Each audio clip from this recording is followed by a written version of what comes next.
Hello and welcome to Digital Talk Podcast, the podcast where we share stories with the wider community of how digital technology and telecoms can do good. Join me, Ian Ginn. And me, Frankie Spagnolo, on our Discovery series as we talk to our guests and find out about themselves, what motivates them, and help celebrate their projects and achievements.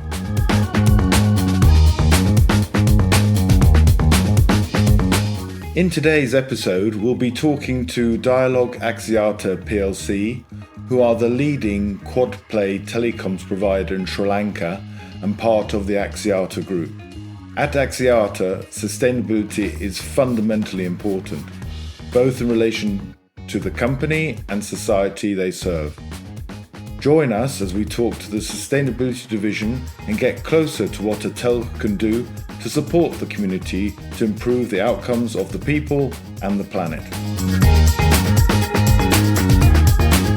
Hi Frankie, how are you? Hi Ian, I'm doing well today. I'm looking forward to this conversation. It's exciting to have a large carrier on and talking with us today. Yeah, absolutely. I totally agree. So is there any particular topic that you want to find out more about? Well, of course, I'm interested to hear all about the project that they're working on because this is one that's very near and dear to your heart. It's actually the Tech for Good project that inspired this entire podcast, is it not? Absolutely. And I believe these guys have got quite a portfolio of projects, but we'll find out more about that in a minute. So let me introduce our guests. So we have Tharusha Wanigasakara and Asith De Silva, who are both project or program managers in the sustainability division. So welcome, gentlemen. Hi Ian. Hi, Frankie. Thanks for having us. Hi Ian. Hi, Frankie. Hi. So do you just want to introduce yourselves briefly before we get into the meat of the subject? Hi. Yes. Thank you for having us, Ian and Frankie. So I will just give a brief introduction about what myself and what my team is doing. Basically, I am leading the sustainability innovation and digital inclusion part of the sustainability group at Dialog Axiata PLC. So what we do is making sure that all our services are available and accessible to all the segments in the country, especially focusing on farmers, persons with disabilities, fishermen, all the other categories as well, senior citizens, all the categories that are, unable to get our services, to make sure that they are also digitally included. And then the other part, making sure sustainable innovation is embedded across our entire company, as well as wherever we can help as a digital company, as a pioneering digital companies in Sri Lanka, where we can embed sustainable innovation. So that's what my role and what my team is playing. Wow, that's quite some task. And as for myself, I'm Asith, and I look at two areas, that is the social innovation part of the group sustainability division's activity and the core sustainability. So when I say social innovation, what we essentially do is we go to the ground level, we look at existing problems and we try to bring in tech solutions, and then Tharusha chips in and he takes it on from there. And also the Dialog Foundation, where we look at more or less the philanthropic activity that we engage on. And under the foundation, we focus really on supporting the education sector in Sri Lanka, because in Sri Lanka, we have about 10,000 plus schools, but not all schools have equal opportunity to gain the best quality education. So what we try to do is, in a sense, bring in our technology-based platforms and to see how we can take education in different forms to these children as much as possible, so that we bridge the gap that is there. And then under the foundation, again, we also concentrate heavily on hearing, sight and speech. So what we try to do there is try to bring in technology-based interventions so that to provide people with these difficulties a near normal life, or to improve their quality of life. And from a business sustainability point of view, it makes sense for us to be in hearing, sight and speech, because a mobile phone to use a smartphone, you need all your sensors functioning properly. So from that aspect, we make sure that we bring in technology, we support these individuals so that they can do better in their lives and continue with their work. Then the third pillar is the disaster risk reduction, because all individuals do have smartphones or normal featured phones. So we believe that with that capacity, we can inform people of any imminent disasters that is there that could strike us, and to take precautionary action so that we minimize loss of life. So that's one of the three areas. And then, of course, going beyond that, in case of national emergencies due to floods or man-made disasters, etc., we see at a national level how we can come and chip in and support people. Then the second area that I am concentrating on is the co-sustainability area. So that is where we actually focus on the GHG emission reduction, the sustainability reporting function, because when you look at the ESG pillars, governance play a key role.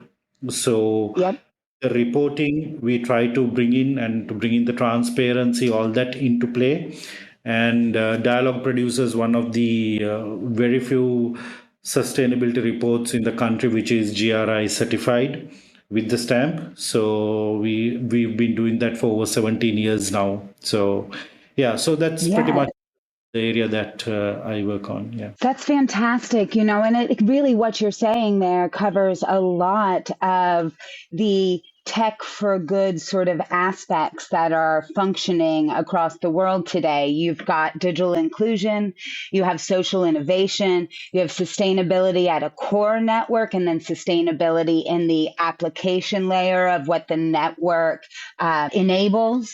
And then, of course, disaster relief, which it seems like, it should be built into the core, but is something that is extremely challenging and extremely important, and has a tremendous impact on humanity, human loss, human life. How big is your department? Because that is a massive undertaking, gentlemen. Yes. So we have about 8 individuals working full time on sustainability related activities. And we have also hired about 4 consultants.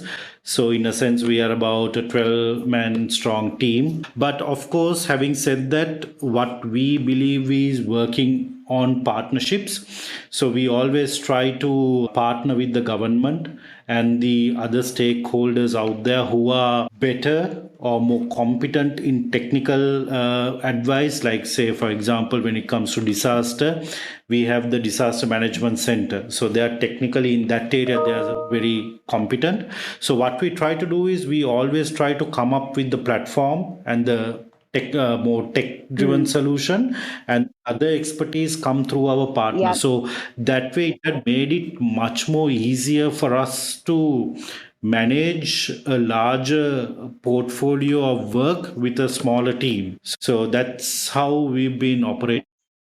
And that kind of agility is not necessarily, historical behavior for a large MNO. How long has Dialog Axiata been building this into the culture in the teams? Or has it been there for a long time? Because the sustainability reports go back to 2008, which is quite incredible. Is there somebody specific that this is attributed to? That's correct. So let me give you a little bit of a background also, Frankie, so that it better perspective to what I'm saying right now. So Axiata is the largest mobile operator in Sri Lanka at the moment, and we have 17 million customers.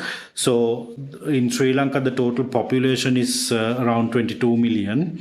And we cover the majority of the country with our telecommunication services. And also, apart from our mobile network, we do have a satellite TV footprint reaching out to all corners of the country. And then we have our broadband network, which provides broadband services. So with all of these platforms and networks coming into play, Dialog, actually, though we started producing our first ever sustainability report way back in 2008, certain activities that we've been involved and we've been putting into practice had come into place since 2003. So one of the early initiatives Wow. was in the education sector, where we started giving scholarships looking at the industry sustainability perspective, because we needed engineers back then, and we supported budding engineers who are like doing their studies to become engineers. So that's how we initially started. But of course, having said that, way back in 2003, not many were talking about the word sustainability as per se, right? Right. Or none of the ESG terms, nothing was of that nature was being put in place. But as we went along, projects such as our merit scholarship program and other education related programs started kicking in. So just on that one, that's a good question. As you say, start in one area, but how do you decide how to take on a new project or a new line within the department? Because you must there's so many things you could do, but you have to obviously focus on certain things and get the payback or the return. How do you decide to take on a project, and what drives that? So Dialog have 6 SDGs that we focus on, which is the first one, which is no poverty. Then SDG number 4, which is quality education. Then gender equality, which is SDG number 5, and SDG number 9, which is industry innovation. Because we are a tech company, innovation is our game, so we are in that. And then of course it goes without saying, SDG number 17, partnerships for the goals. But now, having said that, we have 6 focused areas, doesn't mean that we don't touch the other SDGs. We do while working on these 6. But now, narrowing it down to 6 SDGs didn't happen overnight. So it is a lot of work. It's a journey that we took upon ourselves in 2003, starting with education, and then we introduced more and more projects under the education pillar. And likewise, we expanded it to disaster risk reduction, because as you all may know, Sri Lanka was hit by the tsunami in 2004, and we lost about 60,000 plus lives. So that's when the discussion started. Okay, how can we have proper early warning? Because back then, if we had a proper early warning system, we would have saved probably about good 60-70% of those lives at that point, right? So, which we didn't have, unfortunately. So with that, the discussion came on like, okay, how can we make use of the handsets on each and every person's hands, right? And that's where we thought, okay, let's start with cell broadcasting technology and try to give some early warning messages. That, we also partnered with one of the premier engineering based university in Sri Lanka, University of Moratuwa, and the disaster management center. And then we also partnered with a mobile app development company at that point in 2009, and we took the journey forward. So as I mentioned earlier, we bring in partners, right? Because we are not good at everything. So what we are good at is technology. So we concentrate on that while we create that enabling environment around us. Because as I mentioned, we have 22 million population in Sri Lanka and 17 million customers. So in a sense, we are the largest operator. We have the widest reach. And also right now, Dialog is the number 1 brand in the country. So most valued brand in the country. So we take it upon ourselves as a national duty to serve our communities going beyond our customers. It doesn't stop with the 70 million. So that's the overall philosophy. And with that, hearing, sight, and speech, where we have a separate social model or a social enterprise model created. That is, we have a school for the deaf and blind in a town called Ratmalana, close to Colombo. So what we have done is we have created an audiology testing center with speech therapy, etc. So outsiders can come and get paid services that subsidizes the children at the school. So they get totally free testing, speech therapy, all those services free. So we have created a social model. Do you think that the social model has positioned the brand loyalty in a stronger way because of your efforts and because of your commitment to the community? Have you seen over the past now 20 plus years that translate into subscriber loyalty, even if they're not the subscribers who are coming to you for that edge or sub segment of technology? Have you seen any of that to the carrier as a whole? Yes. So in certain projects, certain areas, what we work on, like a lot of people, once they get to know that Dialog is behind it supporting, because one of the key philosophies or key from a marketing point of view or anything like that, we don't actually put it out there because we would like to keep it behind the scene. Like, I mean, we have not been telling the story in a bigger way. So this is a first, is it? This podcast? Yes, I would believe so, because it's Okay, great. very different the way we've been operating. Because see, what we look at is the business sustainability, right? And when we support the Yes. communities, rather than us telling the story and winning their heart, when they find out on their own that Dialog is behind this, the loyalty is even more. Like Tharusha and myself, we've been at multiple forums and we've been telling about the projects because we have been invited to talk about the sustainability initiatives that we've been engaged in. And one thing after the sessions, what we've been hearing is a lot of people have been walking towards us and telling, okay, look, we didn't know Dialog was doing all of these things. Right? But the consumers of these products and services, what we have been offering, they know, and they are using our products and services because of the value of what we are giving them, and in turn they are generating a lot of brand loyalty and love, which is far greater and far more powerful than letting people know and getting it.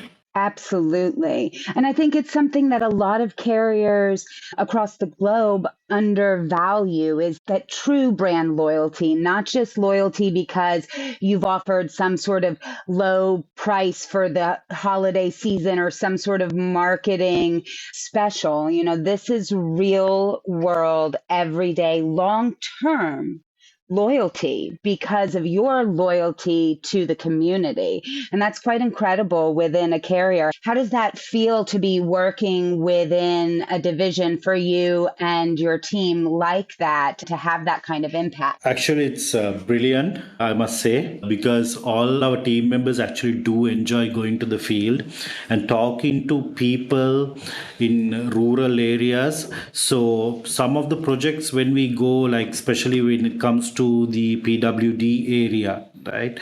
Vision or be it hearing related, I think Tharusha will speak more about the speech areas, the projects he had launched under his purview. So we've seen, like, when we do ICAMs, right? For example, people coming with poems being written, thanking Dialog, thanking that this is a service and looking after them, etc. So that is really heartwarming, and that is something that not many in our organization do get to experience, because they probably they sit in the office and do the other work, but the team actually enjoys it. They go and see this, and it's at times it's kind of sad to see what's going on in certain communities, but also it is very fulfilling when we are able to bring in a solution which actually helps them and making their lives better. So seeing the final outcome is something that really makes all of us happy. So that is something we really do enjoy doing. I mean, moments that I can just recall that has been, even why my team has come back to me saying there's one situation in where a customer actually came looking for us and said, Dialog saved my life because of the weather information that we've been giving. And then there was the hearing enhancement app we did, and because that kid was unable to afford a hearing aid for so long, after about 10 years she was able to hear her mother's voice for the first time. So things like this have been really impactful, and it takes you to a different level of satisfaction in terms of job wise, career wise, also as a human being, that that you are part of this big thing that you are doing. It might be just one person, but the impact that the family is feeling, that the feeling that you get is pretty amazing. Yeah. Let me add to that, Frankie and Ian. Tharusha here, because he have been working in the PWD space and especially with hearing area, he himself had learned sign language so that he could better communicate with these people. So he's becoming an expert in that area as well.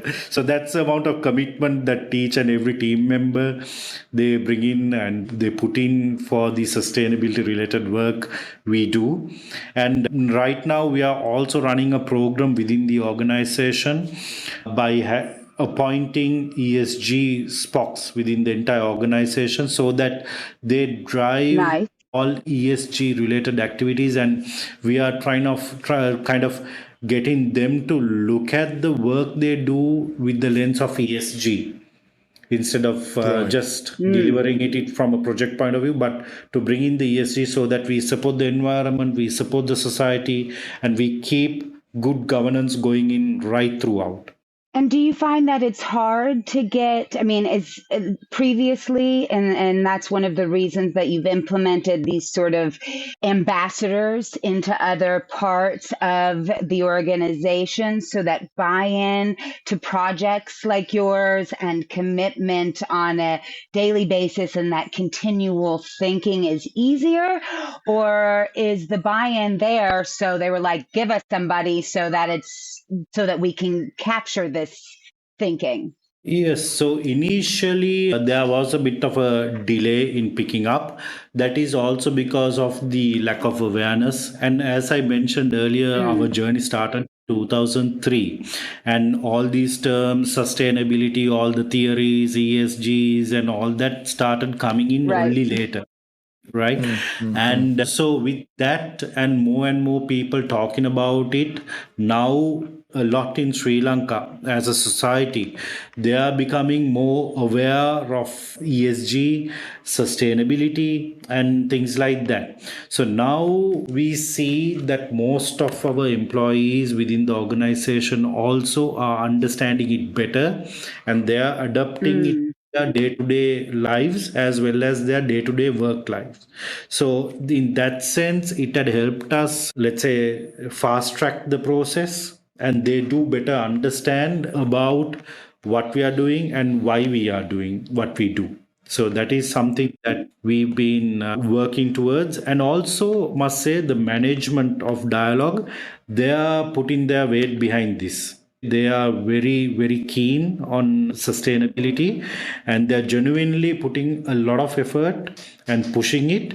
And it's not because of getting or building brand loyalty, but purely from an ESG point of view, to support the environment, to support the society, and to keep good governance going, because they too believe by of our capacity as the number one telecommunication provider in the country, the number of subscribers, they too believe that we can do a lot to the betterment of the society overall. So therefore, it's been pushed at a greater level.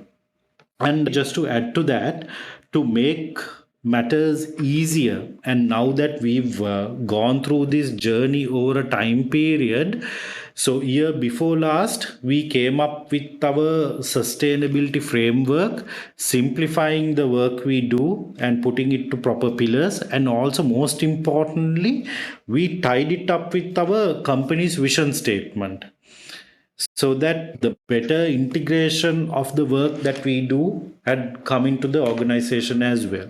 So that had helped us a lot. Just on the topic, it is very impressive, the whole work. And I was just wondering, to what extent do you feel this is Sri Lanka specific versus do you see some of these programs also being scalable? Because one of the things we're trying to promote with our podcast is to share best practice in one part of the world, let's say, which could therefore be translated or made available somewhere else.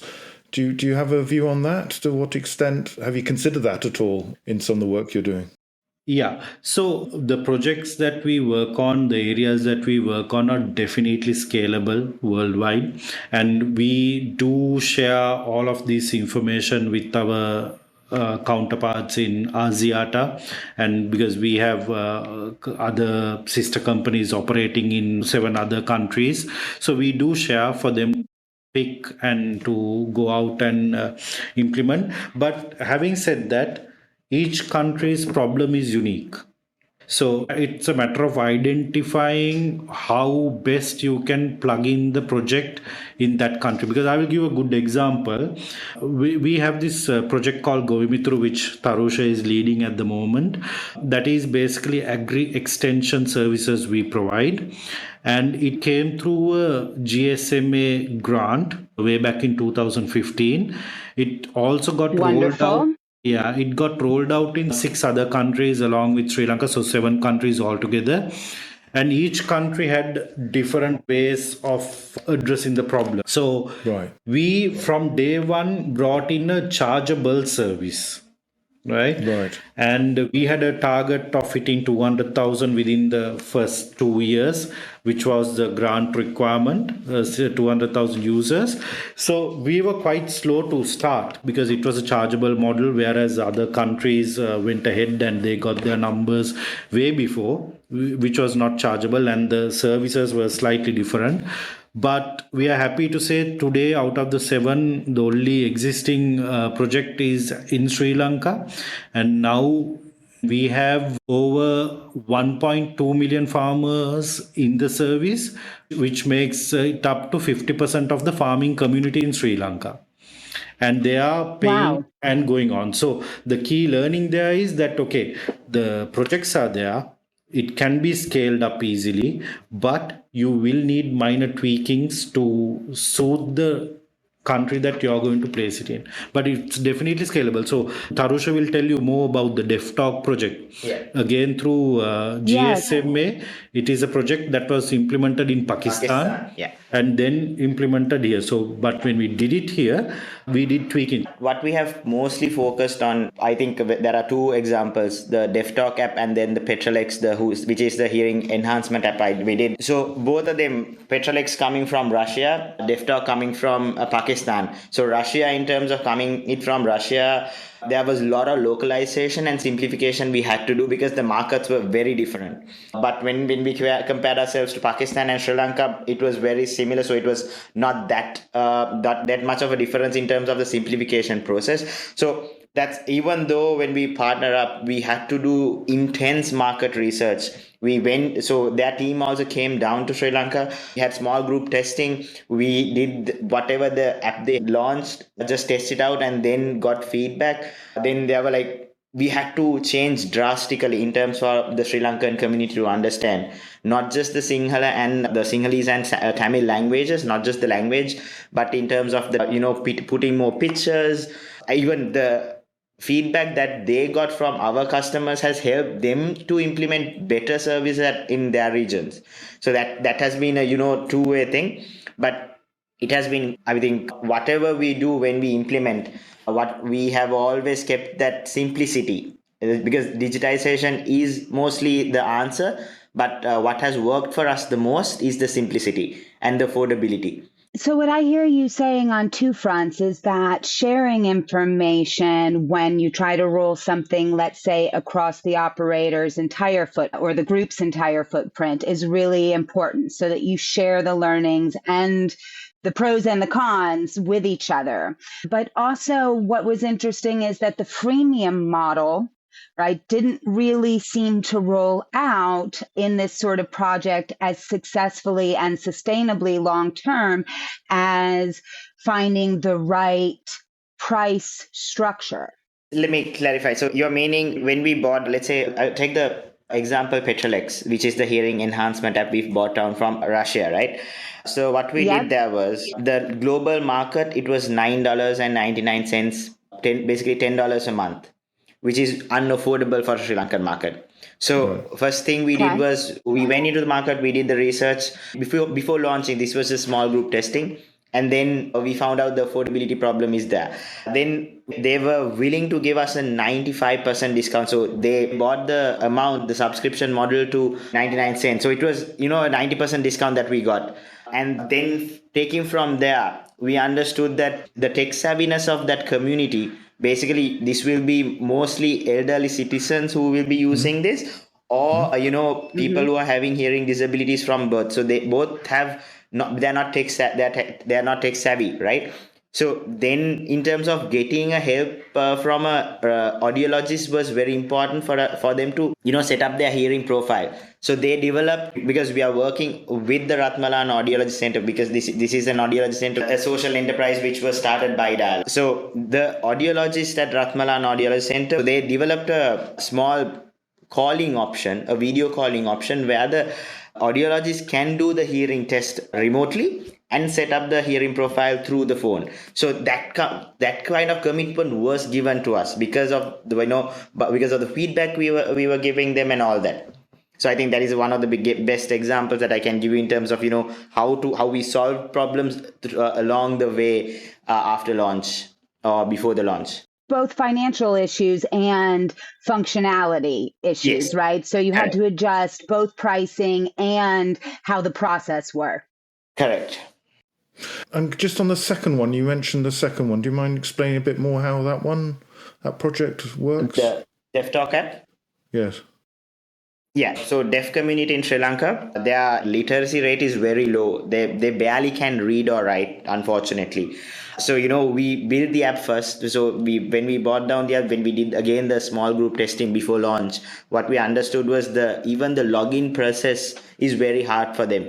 Then, doing the payment, they are not used to this. They are only using WhatsApp and few apps, which again, the profiles are set by someone else. So, for them to get used to this app was very hard. So we did a lot of simplification beforehand. Putting in more pictures in front of the text, because we can't put sign language there because the weight of the app will go high. So we did then, even after the launch, we understood the login process and the billing part is still challenging, even though it is simplified. And then in the local languages. So what we did was we had to do physical on-ground activities to make sure that they understand. This has been, this was launched last year, but we are still doing on-ground activities to train them so that, they can train the trainer. So because a deaf person is the best teacher for another deaf person. So what we are training them so that they can take it. So because that has been the best marketing model that what we have seen working in the ground level. Because when we do digital marketing for deaf community, we can't specifically target them, because in Facebook they're just scrolling. They don't specifically look for something that on Facebook. So we can't target them online. So what we are doing is general awareness. If they see it, they see it. The outcome was very low. But when we do a training session for 50 people, within the next few days we get about 300, 400 or 500 downloads, because that community is so tight. They spread the word very fast. Very good. So that has been a working model. This is one of the things that's, I think, the learning from the Unconnected as well, Ian, is that when you do projects that are this close to tight communities, it's not just about giving them the tech, it's also about teaching them and making sure that the community learns before extracting yourself as the provider from the project. It's more than not just connectivity itself, as you're right to say, and actually the all around it as well. And is it Shrutha? Do you mind from your side? Do you have one or two examples? One of the ones that I'm particularly interested in is, because that's how I came across you guys, was in 2021. There was the IoT project with the farmers, where you help the farmers to get higher yields. I'd be curious as to where you are with that project as well. So I think Asith gave an introduction a bit more into Govimituru when we started off with that with the GSMA. So Govimituru in Sinhala is the English meaning is farmer's friend. Started off as a voice service, an advisory service for farmers. So starting off from there, again, we simplified it to a level because they had feature phones back in the day. And then, so what we did was we kept it as a voice service. So we have 32 crops. We have so it's highly customized to farmer in terms of their crop, where they are from, where their crop cycle, all of that is customized. And then it's a voice call that they get, a recorded voice call that they get during the day, so that they starting off with land preparation and all that. So we saw, by doing this, we saw the farmers, they just saw the phone as an entertainment device or a communication device. After using Govimithuru, we saw that the farmer was, seeing the potential of the smartphone or a feature phone or the technology, and looking at this device as a livelihood. Then they were moving into smartphones, and the smartphone penetration was going up in that area. So that's where we learned, okay, there's more potential. Then we bought in the Govimithuru app, which gave them more content. Then when we did surveys, we understood, they want to identify pest and diseases, they want to do automated agriculture, things like that. Then again, with the Moratuwa University, is one of the pioneering universities in Sri Lanka, which we work with, we came up with a IoT-based solution, basically to automate the protected houses in Sri Lanka. Because these smallholders, when they have a protected house, let's say 1,000 square feet, because of the heat, it's really hard for them to, they have to maintain RH, humidity levels, the water, and all that. That is a lot of work. So automation system at that point was, again, this is in before the economic crisis, it will cost them about 1.9 million rupees. But that's highly, for a smallholder, they can't, just for the automation system, an advanced automation system is not affordable for them. So what we did was we created an affordable and scalable model for them, an IoT device, a microcontroller, which will help them to automate the protected house for 200,000 rupees. So now, once the 1,000 square feet protected house, it will cost them 1 million, and 200,000. It's 1 point, which is actually affordable for a small holder. And then they can also, we made that the business case, so business case around them, so that they are able to get ROI within 8 months to 1 year. So they can reinvest and expand their the land mass that they have. So now they can have a 2,000 square feet or 3,000 square feet, and they can reinvest. So things like that. But with the economic crisis, that project was put on hold because the prices tripled, and there was a fertilizer ban. So things like that did put us the pandemic, I think it was, on the whole. But now we are trying to relaunch the project, because there's a lot of interest coming up with the farmers, smallholders, with the export agriculture coming into play.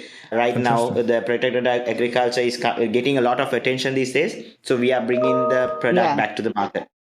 What, the buildings, are they glass houses you're talking about? You said them protected buildings. No, they're covered with a mesh. So basically, because in Sri Lanka there's a lot of sun, and they just need to be controlled by basically on top they have a polythene, and then the mesh around it, so that the airflow is there. And then basically the pest is the biggest problem, when you are doing a high valued crop, let's say salad, cucumber, things like that, you need to make sure that you won't get any pest attacks. And because they're investing a lot on the seeds, to start off. So protected agriculture, it's not a greenhouse per se, but a protected agriculture helps them to, again, protect it from heavy rain. If there are any climate problems going on, because the rain sometimes our monsoons changes. So because of that, because heavy rain can again give the crop different problems, and then the pest attacks. Okay, got you. Interesting. So again, I hear that you stayed involved long enough to make necessary modifications to both the program and the price in order for this to become truly a social innovation in your area, which is, I think, where a lot of projects fail, right? Because you do all of this pre-research, all of this market research, you put it out there and it doesn't take for whatever reasons, and then it's just like wipe your hands of it because it didn't work. How do you guys implement that? Is that a project manager? Is that feedback from the farmers? Is that like town hall type meetings? Or what? How do you do that to ensure that you are, how do you do that? So I think, first of all, we have a project owner, definitely, like let's take the Govimithuru product. So I have a product owner inside my division and also helped by a few consultants because, the product owner coming from a business background and then there's a lot of agriculture will play in that area. So we have two consultants helping in terms of the agriculture knowledge. So that's the in-house capabilities that we are having.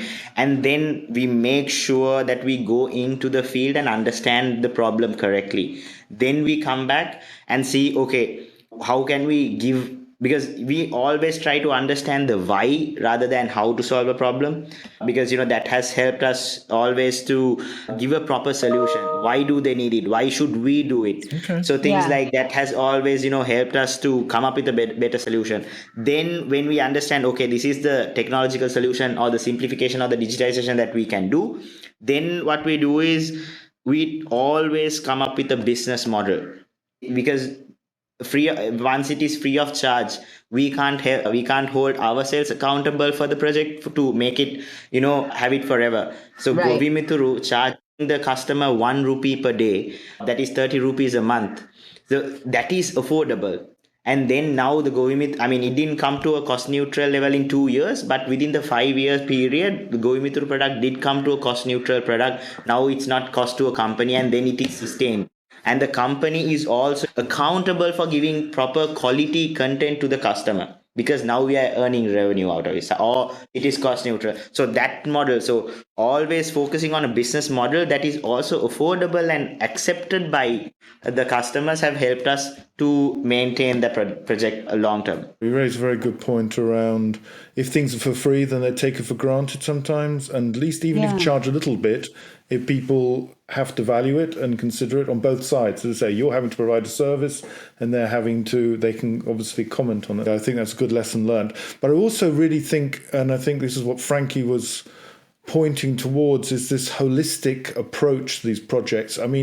Here, I'm sitting here in the UK. Obviously, Frankie's also currently out in the UK, but also in the US and other places. Fundamentally, here, our operators focus more on just connectivity. And that's what inspired me also about your project, is this holistic view and getting universities and different stakeholders involved that can add value to the whole value chain. And I think it's laudable, as we'd say, and it's something we appreciate very much. I think we're getting to the end of our time, and I do appreciate your time, and hopefully later on we can maybe deep dive into one of the other projects. But it's been great to talk to you. Maybe from my side, one last question, and maybe Frankie's got a question as well. I have one as well. The question is there a particular project on the horizon that you're looking forward to launch in the next 12 to 24 months, which is something which you would like to investigate? As you say, it takes you quite a long time to formulate the project or the recipe, come up with the recipe, the cookbook and the recipe for the success. But is there some other sort of interesting initiatives around the corner that we can look forward to hearing about? Few areas, I think Asith can add a few as well. I think we can say 3 or 4 projects. One being using, commercial microwave links to forecast and nowcast rainfall for disaster management and agriculture purposes as well. I think because we have done the research, we have the working model. Now it's about getting the government entities to verify the data and then taking it to the customer. So commercial microwave link project, rainfall nowcasting and forecasting is something that we are very interested in doing, because there will be AI involved. There's a lot of data coming in. We have 4,500 towers giving us data. So it's a very exciting project that we are looking into. That's one. And then in agriculture, as well as the fisheries tech, marine tech that we are doing, we are planning bringing in AI, because we have been collecting data for the past 5 to 8 years in terms of the customer data, what they want, what is their requirement, and then in terms of their crops or all the requirements, that the data that we have been collecting. Now we are able to create an AI model to give them additional value-added services, though they can take more, advice decisions rather than, just informed decisions, I would say. Sorry, just on that, we know a colleague called Mia Thompson who would be very keen on that app, because she likes fishing, but she only wants to fish where she knows there's a fish. So I thought that. Yeah, she doesn't like fishing. She likes catching. I'm sure she will like it. Yeah, and then on another note, in the education sector, so we are also working on bringing in generative AI so that the kids can learn better and we can enhance their learning experience. So that we are working with the Ministry of Education. And the challenge there, what we find is that there are only very few textbooks that's used in the local curriculum, which is in English. So we have a challenge to translate them into Sinhalese and Tamil, because those are the two predominantly used mediums for studies in Sri Lanka. So we are working on it. And if that do come up, I'm sure we will be able to crack the code there. Once that is done, then a lot of kids will be able to have their own personal tutor kind of a thing with them. So that's where we are headed to with generative AI in education. Okay. Well, I think that's a really smart use of generative AI. I think what you guys are doing within your department as individuals and as a carrier group is really, really forward thinking. And I think that it's a model that hopefully through podcasts like our own and efforts in regulatory bodies will be copied. My question at Mobile World Congress, we hear everybody talking about pushing to a 6G future. And with 3 billion consumers still unconnected, facing quite specific use case needs, do you guys see a need to push to 6G, or currently are the projects that you're doing still more 3G, 4G, and touching on 5G? Yes. So right now, if you really look at it in the Sri Lankan context, so we are fully 4G covered. In fact, we recently shut down our 3G network. That is because to save the energy consumption, etc., and to reduce our GHG emissions. So right now, when you look at the use cases in the country, we do not see a big thing for 6G. But of course, definitely it will happen as we go along. But right now, with 4G penetration and the 5G network being rolled out in the country, I think we have a lot more to do in terms of getting people to utilize the features and the functions of these networks that is being put in place. So I think, 6G will be something for the future. But right now, we are moving with the two networks we do have. Tharusha, you want to add? I think 5G coming into play will bring in a lot of potential as a like real time. In terms of my expertise, we can't do real-time sign language analysis in terms of AI. Let's say an AI model to bring sign language. Because they sign so fast, 4G cannot do anything about it. It's too slow for an AI to, 5G coming into play would change. But again, the cost factor will play a big role in the Sri Lankan context. Again, if it's not affordable, 5G, 6G coming into play, if it's not affordable, the customer will not buy it because they are anyway used to the problems that they've been having. They're like, okay, should I actually invest on these? So we have to be careful. I know the technology will break a lot of barriers in terms of doing new things, but in terms of a Sri Lankan context, whatever we do, we have to think of affordability and the customer, because some of the segments in Sri Lanka, they are unable to, their income is not enough for them to get that value additions or the good enough options, even though it will create a massive difference in life. And they are also unaware of it. So things like that will be challenging. That is something also we will have to look into in terms of affordability and accessibility for them as well. But right now you got your hands full with 4G and 5G. Yes, correct. 4G, we have coverage, I think. 5G, we are rolling out. It's not fully covered. I mean, they're not the entire country. We are just rolling out 5G right now. I'd read that it had actually been one of the first standalone 5G implementations in Southern Asia was through Dialog Axiata. So a bit of promotion there for you as well. Listen, gentlemen, it's been a real pleasure. And thank you, Frankie, as well, for all those questions. And really is heartwarming to see what you guys are doing. You're inspirational to us all. And we look forward to staying in contact. So thank you, Tharusha and Asith. Thank you for joining the podcast. Thank you very much for having us. Thanks. Thank you. Thanks for taking the time to listen to our new podcast. If you have any feedback or know of any stories to be told involving digital technology and telecoms doing good, then please do let us know via our email, getinTouch@digiteltalk.com. Also, feel free to send us a message on LinkedIn. It would be great to hear from you. Before we go, if you've enjoyed today's episode and would like to support the podcast, then don't forget to give us a follow and hit the notification bell so you never miss an episode. Also, if you'd like to leave us a review or share it with your colleagues, it really helps us on the channel. Thanks so much for being a part of our audience today, and hopefully you'll join us next time. That's all we've got time for, so it's goodbye from me. And that's goodbye from him. Bye for now. now.